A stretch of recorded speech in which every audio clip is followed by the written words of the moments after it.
भारत अवतारों की धरती रही है। जाने कितने देवता, ऋषि मुनि, राजा, महाराजा और विद्वान इस धरती पर आए और अपने जीवन और विचारों से इसे संपन्न बनाया। लेकिन इस धरती पर चली आ रही ज्ञान, विज्ञान, धर्म और संस्कृति की धारा को मोड़ देने वाले वे पहले युग पुरुष हुए। उन्होंने जन्म इंसानों का लिया था, पदवी उन्हें महात्मा की मिली और सम्मान और दर्जा उन्हें भगवान का मिला।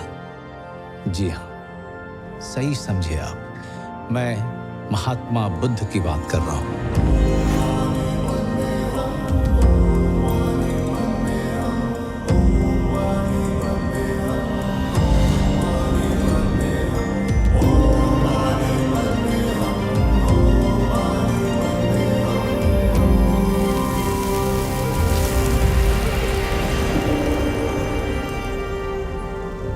नमस्कार, मैं हूं मनोज वाजपेयी और आज मैं आपको सुनाने जा रहा हूं उस व्यक्ति की कहानी जिसका जन्म तो भारतवर्ष में हुआ, लेकिन उन्होंने भारत ही नहीं, दुनिया के इतिहास, भूगोल, दर्शन, आचार, विचार को पहले जैसा नहीं रहने दिया। महात्मा बुद्ध ज्ञान और विचार की ऐसी मशाल बन के उभरे कि सिर्फ भारत तक सीमित नहीं रहे।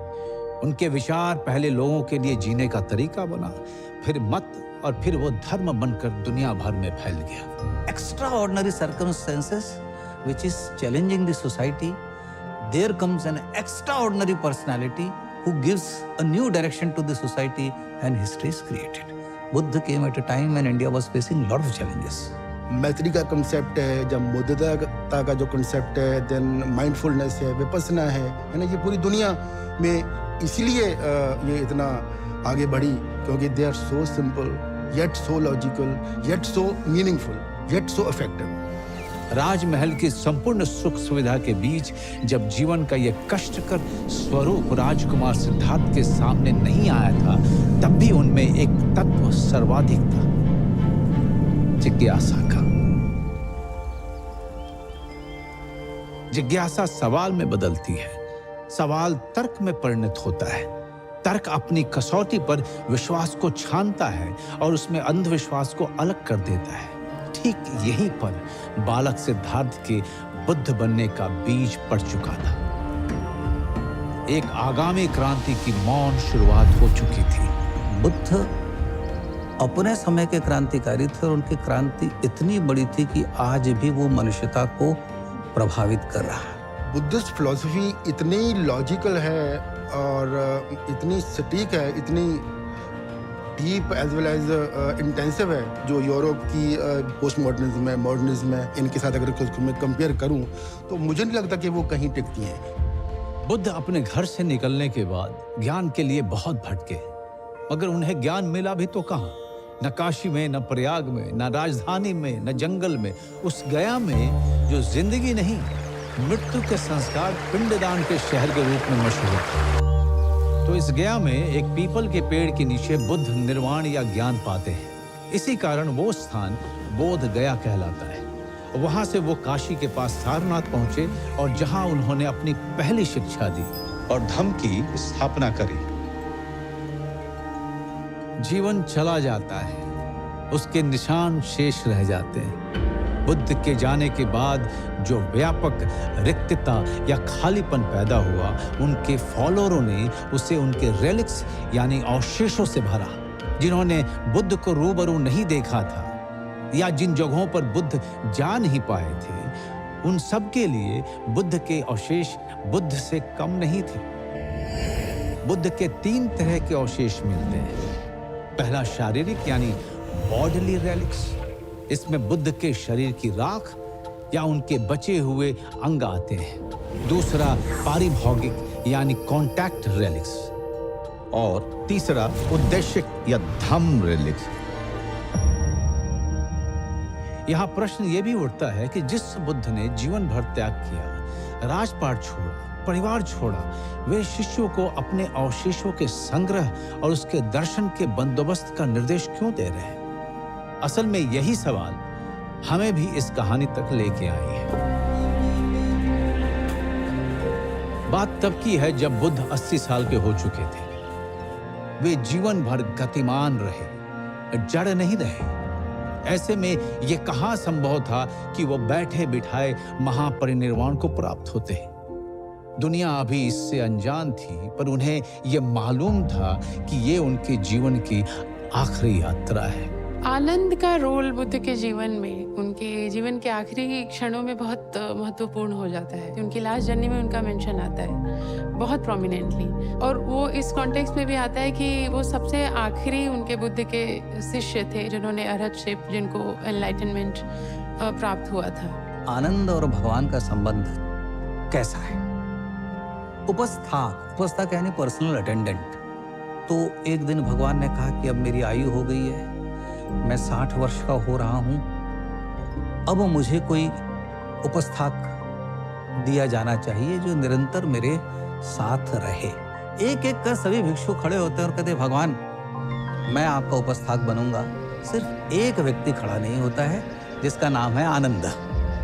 आनंद बैठे हुए हैं, भगवान के चचेरे भाई बैठे हुए हैं, वो खड़े नहीं होते।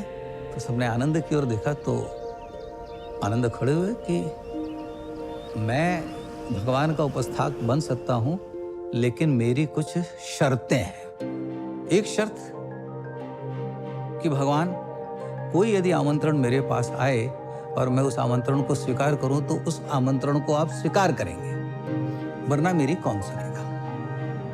भगवान ने कहा ठीक है, मैं स्वीकार करता हूं। और एक बात, आप अपने भोजन में से मुझे भोजन नहीं देंगे। क्यों?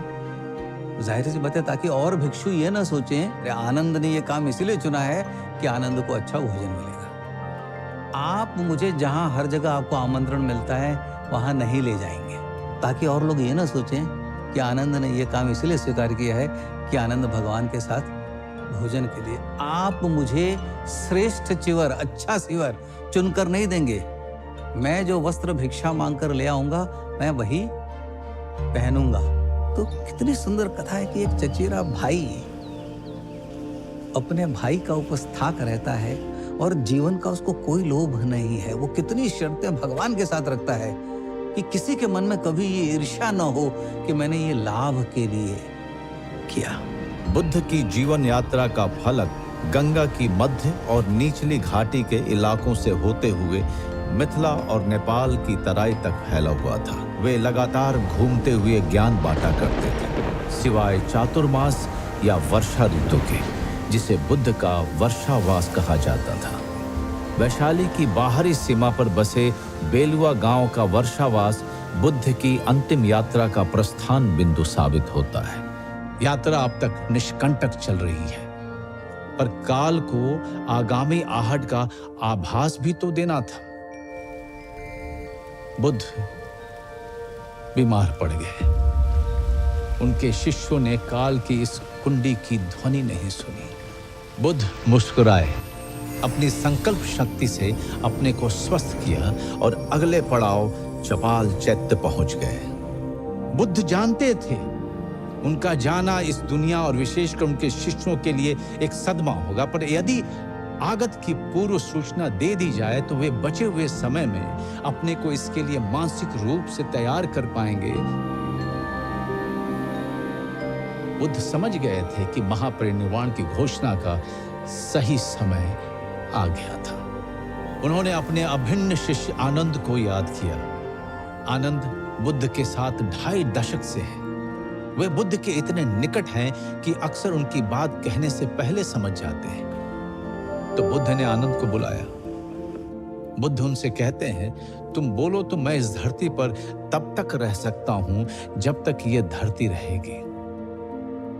बुद्ध की बात बोलने से पहले समझ जाने वाला आनंद आज बोलने के बाद भी नहीं समझ पा रहे थे। यहां प्रश्न ये उठता है कि बुद्ध ने आनंद से ये बात क्यों कही, कि वो स्वयं कहते हैं बुद्ध कि मैं चाहूं तो अनंत काल तक जी सकता हूं। भगवान का यहाँ तात्पर्य धम्म से है कि हम अक्सर व्यक्तियों को स्वीकार करते हैं, उनके विचारों को छोड़ देते हैं। यहाँ तथागत ने स्पष्ट कर दिया है कि बुद्ध से बड़ा बुद्ध का विचार है, धम्म है। तो जिस अनंत काल तक की बात हो रही है वह धम्म के संदर्भ में हो रही है। आनंद उस बात को कम्प्रिहेंड नहीं कर पाते हैं और वो इग्नोरेंट रहते हैं। Buddha repeated this for 3 times. But Ananda did not say anything in favor of Gautam Buddha to continue till the end of this world. Buddha अपना सवाल दोहराते हैं, तिहराते हैं, और आनंद की तंत्रा नहीं टूटती है। बुद्ध उन्हें मुस्कुराते हुए बाहर भेज देते हैं। यह समय इस यात्रा के लिए अगला कदम उठाने का था।